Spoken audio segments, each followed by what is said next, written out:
ओम शांति।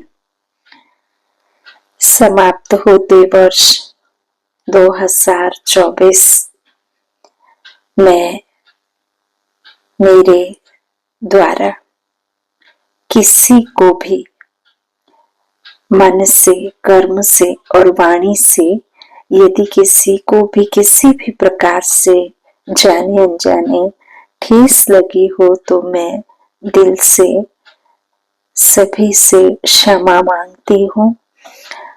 आज 2024 का आखिरी दिन 31 दिसंबर 2024 के मुरली के महावाक्य हैं। आज के साकार मधुर मुरली में मीठे मीठे प्यारे प्यारे श्री बाबा ने कहा, मीठे बच्चे, बाप जो रोज रोज पढ़ाते हैं यह पढ़ाई कभी मिस नहीं करनी है। इस पढ़ाई से ही अंदर का संशय दूर होता है। प्रश्न, बाप के दिल को जीतने की युक्ति क्या है? उत्तर, बाप के दिल को जीतना है तो जब तक संगम युग है तब तक बाप से कुछ भी छिपाओ नहीं। अपने कैरेक्टर्स पर पूरा पूरा ध्यान दो। अगर कोई पाप कर्म हो जाता है तो अविनाशी सर्जन को सुनाओ तो हल्के हो जाएंगे। बाप जो शिक्षा देते हैं यही उनकी दया, कृपा व आशीर्वाद है। तो बाप से दया व कृपा मांगने की बजाय स्वयं पर कृपा करो। ऐसा पुरुषार्थ कर बाप के दिल को जीत लो। ओम शांति।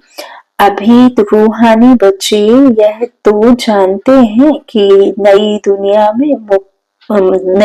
में सुख है, पुरानी दुनिया में दुख है। दुख में भी सभी दुख में आ जाते हैं और सुख में सभी सुख में आ जाते हैं।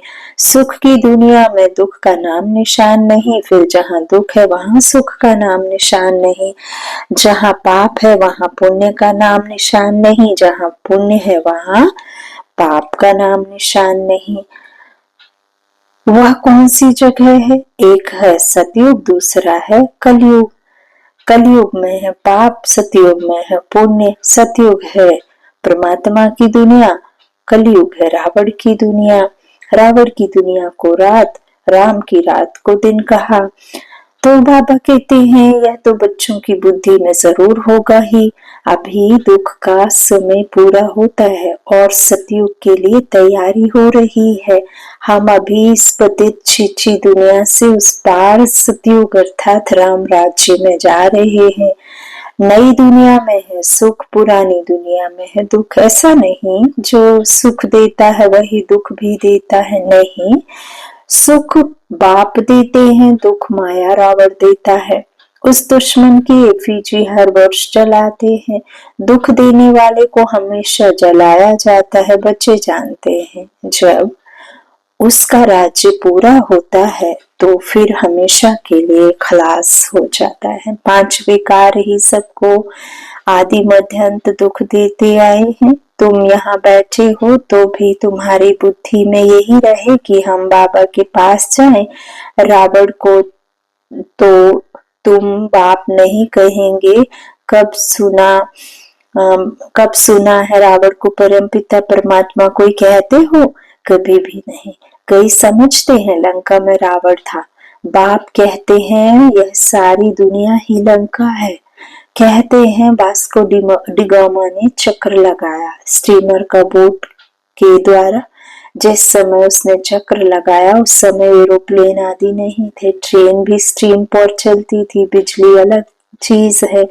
अब बाप कहते हैं दुनिया तो एक ही है, नई से पुरानी, पुरानी से नई बनती है। ऐसे नहीं कहना होता है कि स्थापना पालना विनाश नहीं, पहले स्थापना फिर विनाश, बाद में पालना। यह राइट अक्षर है। पहले स्थापना फिर विनाश, बाद में पालना, यह राइट अक्षर है। बाद में रावण की पालना शुरू होती है। वह झूठी भिखारी पतित बनने की पालना है जिससे सब दुखी होते हैं। बाप तो कभी किसको दुख नहीं देते। यहाँ तो तमो प्रधान बनने के कारण बाप को ही सर्वव्यापी कह देते हैं। देखो क्या बन पड़े हैं। यह तो तुम बच्चों को चलते फिरते बुद्धि में रहना चाहिए। है तो बहुत सहज, सिर्फ अल्फ की बात है। मुसलमान लोग भी कहते हैं उठकर अल्लाह को याद करो। भक्ति में भी कहते हैं सुबह सुबह ब्रह्म मुहूर्त में उठ करके भगवान को याद करो। खुद भी सवेरे उठते हैं, वह कहते हैं अल्लाह व खुदा को याद करो। तुम कहेंगे बाप को याद करो।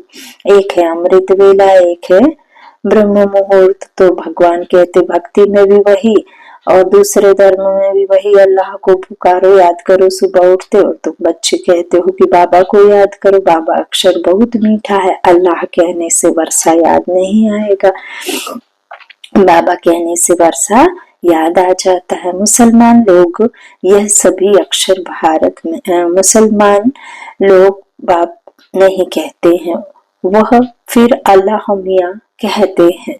मियाँ बीवी यह सभी अक्षर भारत में है।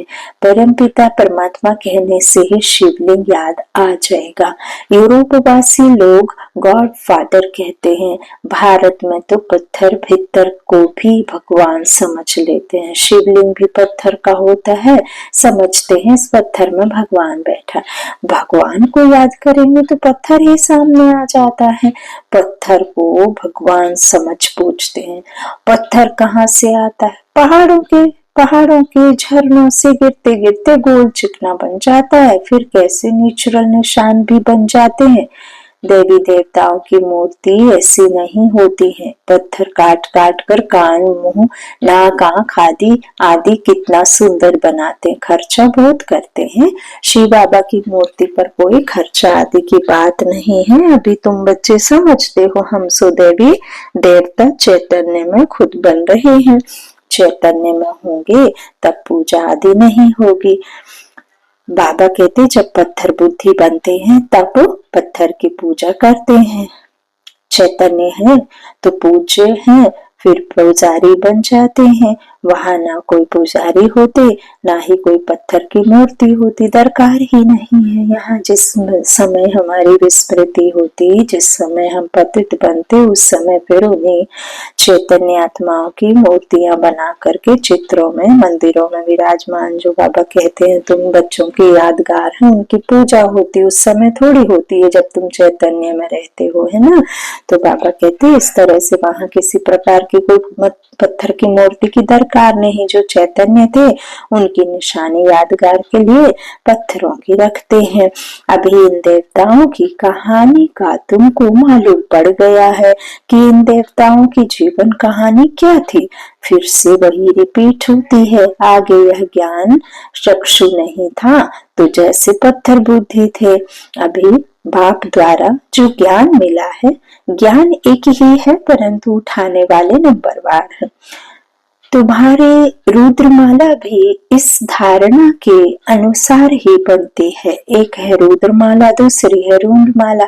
एक है ब्रदर्स की, दूसरी है ब्रदर्स और सिस्टर्स की। यह तो बुद्धि में आता है। हम आत्माएं बहुत छोटी छोटी बिंदी मुआफिक है। गायन भी है, भ्रकुटी के बीच चमकता है अजब सितारा। बाबा कहते अभी तुम समझते हो हम आत्मा चैतन्य है, एक छोटे सितारे मिसल है, देह में है, देह विनाशी है, आत्मा विनाशी है। आत्मा इस शरीर को चलाती है, आत्मा इस गाड़ी की ड्राइवर है। तो बाबा कहते फिर जब गर्भ में आते हैं तो पहले कितना छोटा पिंड होता है ना। गर्भ में आते हैं माँ के तो कुछ mm में शरीर शुरू होता है। बाबा कहते कितना छोटा पिंड होता है, फिर कितना बड़ा हो जाता है। वही आत्मा अपने शरीर द्वारा अविनाशी पाठ बजाती रहती है। इस शरीर को ही फिर सब याद करने लग पड़ते हैं। यह शरीर ही अच्छा बुरा होने के कारण सबको आकर्षित करता है। सतयुग में ऐसे नहीं कहेंगे कि आत्माभिमानी बनो, क्योंकि वहां देह के ऊपर किसी का प्यार होता ही नहीं। आत्मा समझ पाठ बजाते हैं तो अपने को आत्मा समझो, वहां ये कहने की दरकार नहीं। या यह ज्ञान तुम्हें अभी ही मिलता है क्योंकि तुम जानते हो अभी आत्मा पतित बन पड़ी है। पतित होने कारण जो काम करती है वह सभी उल्टा हो जाता है। बाप सुलटा काम कराते, माया उल्टा काम कराती है। सबसे उल्टा काम है बाप को सर्वव्यापी कहना। आत्मा जो पाठ बजाती है वह अविनाशी है, उनको जलाया नहीं जाता, उनकी तो पूजा होती है। शरीर को जलाया जाता है। आत्मा जब शरीर छोड़ती तो शरीर को जलाते हैं। आत्मा दूसरे शरीर में प्रवेश कर जाती है। आत्मा बगैर शरीर 2-4 दिन भी नहीं रख सकते हैं। कई तो फिर शरीर में दवाइयां आदि लगाकर रख भी लेते हैं, परंतु फायदा क्या। क्रिश्चियन का एक सेंट जेवियर है, कहते हैं उसका शरीर अभी भी रखा हुआ है। उनका भी जैसे मंदिर बना हुआ है। किसको दिखाते नहीं है, सिर्फ उनके पांव दिखाते हैं।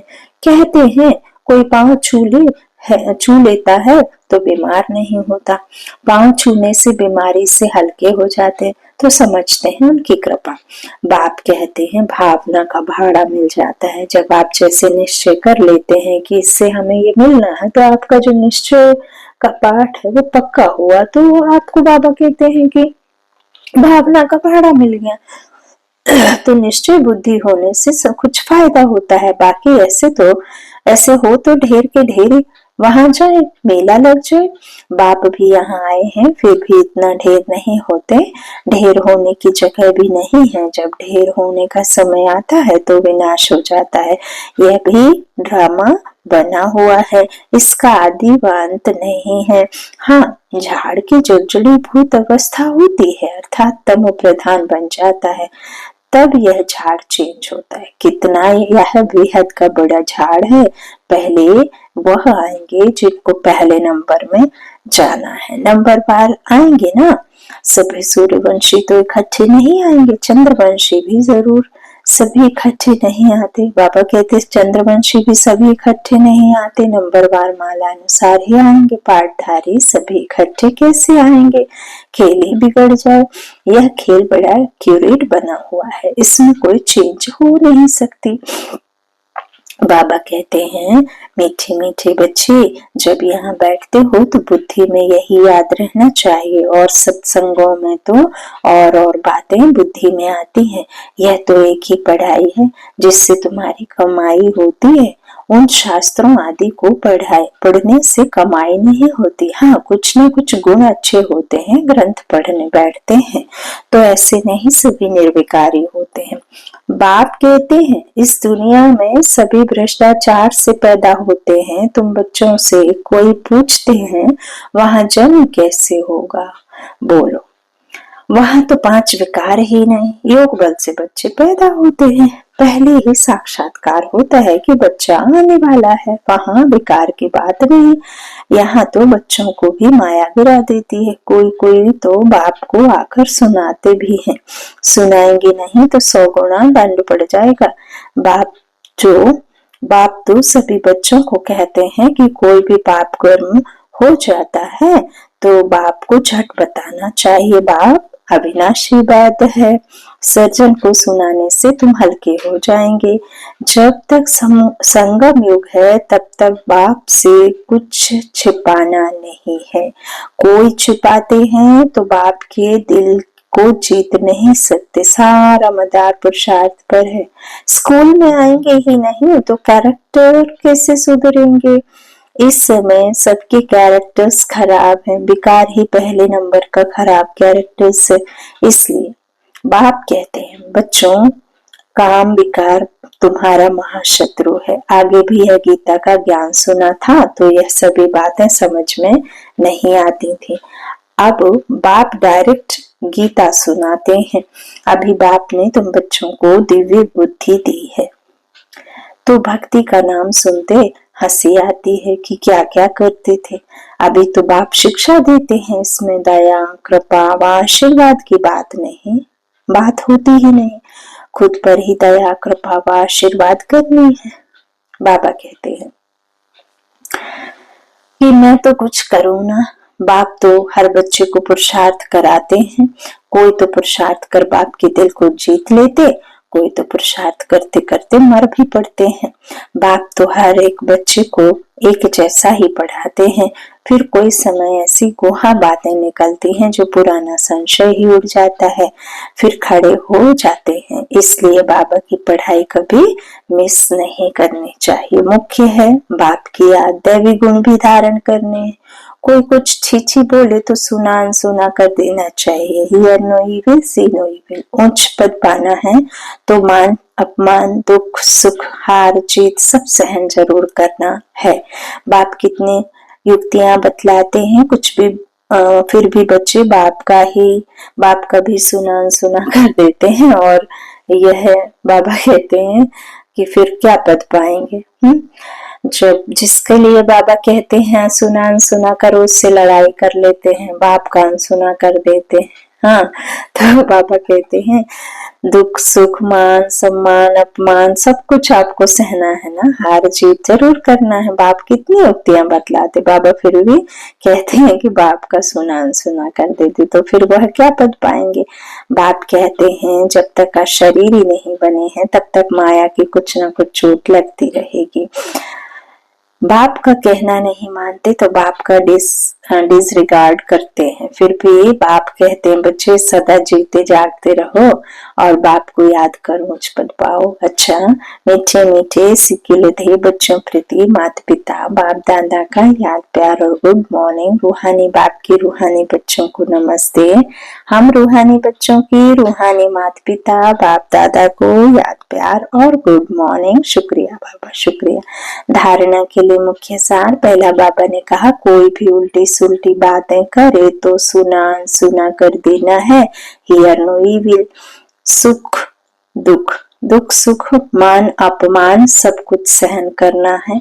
दूसरा, बाप जो सुनाते हैं उसे कभी सुना कर बाप का डिसरिगार्ड नहीं करना है।